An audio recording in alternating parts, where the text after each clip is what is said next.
Hello again, ladies and gentlemen. I'm Joe Hendy, the Android Authority app guy, and welcome to Google Play Weekly Episode 5. We have a lot to talk about this week. Xbox Music gets released, Foursquare lets you look at menus, and Roku says up yours to the Chromecast. Without further ado, let's get started. The first thing we'll talk about this week is Google Play Music. Google Play Music is already a premium music streaming service that lets you upload 20,000 of your own songs and, if you pay for it, play any song in the Google Play Store. With this latest update, you can now listen to radio stations based on music genre. It's a fairly easy feature to access. Once you pay for Google Music, you simply go into the app, go under Radio, and then select the Genre tab. You have roughly 24 genres to choose from, including rock, pop, and classical. It even includes my favorite genre, which is ska music. Inside each genre are a set of subgenres, which only increases your options.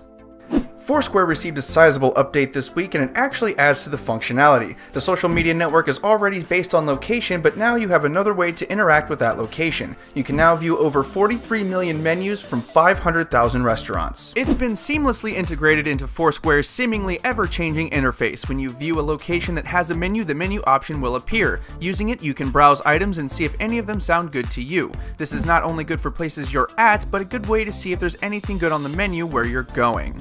A new scare story has been circulating around the internet the last few days. It was started by Symantec, makers of the popular Norton antivirus. Symantec stated that in the month of August, over 1,000 fraudulent applications were submitted to the Google Play Store. According to reports, Symantec says these apps were downloaded about 8,500 times, but could have been as high as 10,000. Before you lose your shorts and download another 3 antivirus apps, keep in mind that as long as you pay attention to what's going on and download it from trusted app developers, this will probably never happen to you. Microsoft is showing signs that they are finally seeing the light because they have released their first fully functioning application to the Google Play Store. It is Xbox Music, and it does compete favorably on many levels with many competitors. It has a decent number of songs at a decent price point, and it's definitely worth checking into. It's in early release, so they haven't made it compatible with every device just yet. For instance, I couldn't get it on my HTC One. If you do pick it up, you'll have 30 days to try it out for free, but then you have to pay $9.99 a month or $99.90 a year for service. If you're in the market for a new streaming service, a 30-day trial is more than enough of a reason to try it out.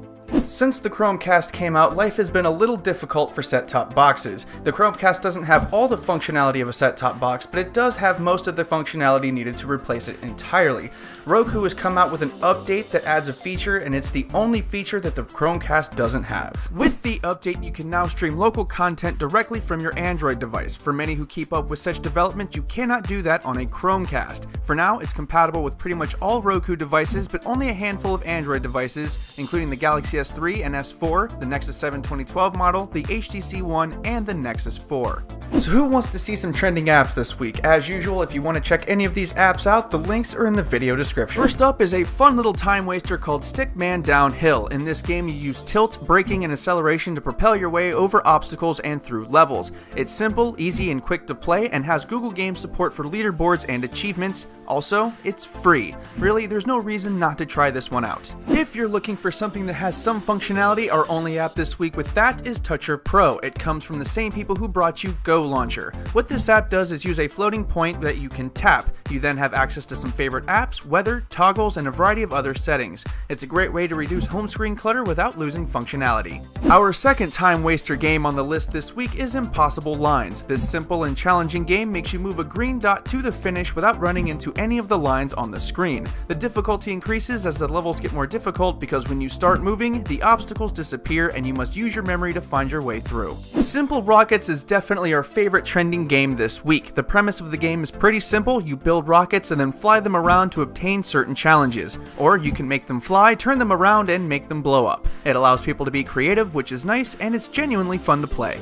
Last up this week is another game called Toast Time. In this little 8-bit game, you are a toaster that shoots toast at bad guys to defend a clock. You can bounce around by shooting toast at the ground and get upgraded toast by shooting crates. It's more fun than you should reasonably be able to have with toast. Once again, I'm Joe Hendy, the Android Authority app guy. Feel free to subscribe to our YouTube channel, and if you like this show, check out some of our other ones. The social media links and the written companion to this video are in the video description. Thank you for watching and have a wonderful day.